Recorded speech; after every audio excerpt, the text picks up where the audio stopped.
Hai, Assalamualaikum dan selamat kembali ke channel PR Tutorial. Dalam video kali ini, saya akan kongsikan kepada anda cara renew road tax kenderaan secara terus menggunakan aplikasi MyJPJ. So, kepada yang nak tahu bagaimana cara-cara dia, teruskan menonton video ni sampai habis. Okay? Alright, untuk langkah pertama, sila buka aplikasi MyJPJ pada telefon anda. Selepas itu, tekan pada bahagian My Digital ID.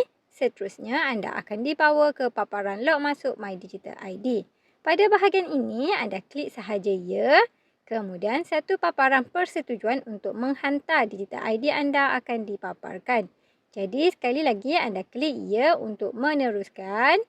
Selepas itu, anda kena masukkan kata laluan My Digital ID anda untuk tujuan pengesahan identiti. Apabila kata laluan berjaya dimasukkan, anda klik sahaja OK dan anda akan dibawa kembali ke aplikasi MyJPJ. Sekarang, anda berada di halaman utama aplikasi MyJPJ. Untuk pembaharuan road tax kenderaan, anda klik pada bahagian pembaharuan LKM. Selepas tu, sila pilih nombor pendaftaran ataupun nombor plate kenderaan yang anda nak perbaharui.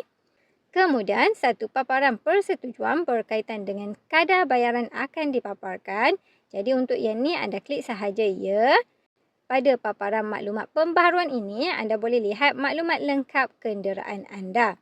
Seterusnya, anda scroll ke bahagian bawah dan dekat sini anda kena pilih tempoh pembaharuan road tax yang anda nak. Apabila selesai pilih tempoh pembaharuan, klik pada butang teruskan pembayaran. Dekat sini, anda perlu memilih kaedah pembayaran yang anda nak gunakan.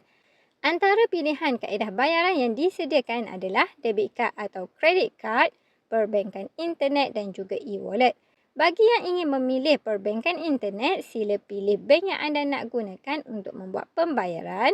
Kemudian anda klik bayar.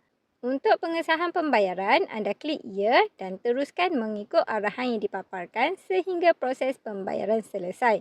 Pastikan pada akhir proses tersebut, status pembayaran adalah pembayaran berjaya. Jika status tersebut telah keluar, tahniah, itu bermaksud proses pembaharuan road tax anda telah pun berjaya diselesaikan. So, itu sahaja untuk kali ini. Semoga perkongsian ini dapat membantu anda memperbaharui road tax kenderaan anda. Jadi, jika video ini bermanfaat, jangan lupa klik ikon like, share dan subscribe channel ini. Assalamualaikum. Jumpa lagi dalam next video. Bye-bye.